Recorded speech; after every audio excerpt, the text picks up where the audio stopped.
अनीता वर्मा। आज हम करेंगे क्लास 7 हिंदी बाल महाभारत कथा पाठ 26 राजदूत संजय के शब्दार्थ और प्रश्नोत्तर। शब्दार्थ नियत निश्चित यथाविधि विधि के अनुसार विवेकशील बुद्धिमान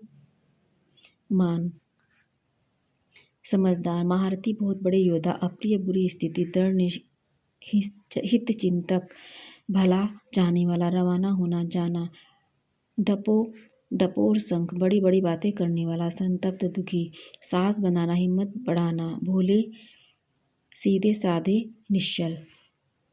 प्रश्न 1 पांचाल नरेश ने पुरोहित ने धृतराष्ट्र को क्या संदेश सुनाया। पांचाल नरेश के पुरोहित ने धृतराष्ट्र को क्या संदेश सुनाया। पांचाल नरेश के पुरोहित ने धृतराष्ट्र से कहा, युधिष्ठिर का विचार है कि युद्ध में संसार का नाश ही होगा और ऋषिकानु युद्ध से घृणा करते हैं, वे लड़ना नहीं चाहते, इसलिए न्याय तथा पहले के समझौते के अनुसार उचित होगा कि आप उनका हिस्सा देने की कृपा करें, इसमें विलंब न कीजिए। कर्ण के विरोध करने पर भीष्म ने क्या कहा।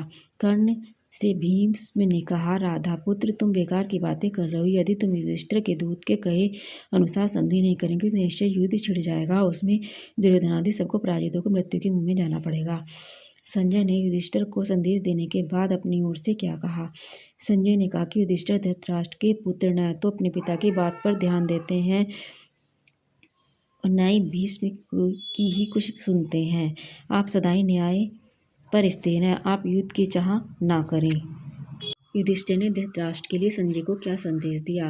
उत्तर युधिष्ठिर ने कहा, संजय कौरवों की राज्यसभा में जाकर महाराज धृतराष्ट्र को मेरी तरफ से प्रार्थनापूर्वक संदेश सुनाना कि कम से कम हमें 5 गांव ही दे दे, हम 5 भाई इसी से संतोष कर लेंगे, संधि करने को तैयार होंगे। प्रश्न 5 धृतराष्ट्र के समझाने पर दुर्योधन ने चिढ़कर क्या कहा। उत्तर धृतराष्ट्र के समझाने पर चिढ़े हुए दुर्योधन ने कहा कि मैं तो सुई की नोक के बराबर भूमि भी पांडवों को नहीं देना चाहता हूँ, आपकी जो इच्छा हो करें, अब इसका फैसला युद्ध भूमि में ही होगा।